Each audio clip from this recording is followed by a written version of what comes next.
গোটেই দিনটো ৰুমত সোমাই থকাৰ পিছত যদি সন্ধিয়া এনেকুৱা এটা পৰিৱেশত অলপ সময় পাৰ কৰিব পৰা যায় কিমান ধুনীয়া লাগিব নহয়নে?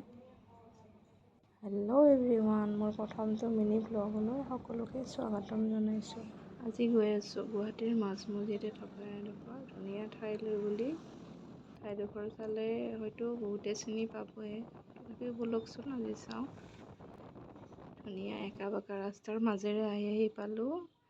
এইটো ছানছেট স্পট হয় এইটো, কিন্তু ইয়াতে আপোনাৰ জানুৱাৰী ফেব্ৰুৱাৰী সেনেকুৱাত পিকনিক খোৱা যায়। সেই সিটো পাৰে নদীখনৰ সিটো পাৰে যে দেখিছে সেইটো পাৰতে পিকনিক খোৱা যায়, আৰু এই যে পানীবোৰ দেখিছে সেইবোৰ সম্পূৰ্ণৰূপে শুকাই যায়।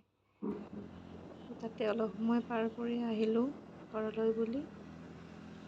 ইমানেই আছিল আজিৰ ভিডিঅ'টো দেই। যদি ভাল লাগে তেনেহ'লে লাইক কৰিব, কমেণ্ট কৰিব। বাই।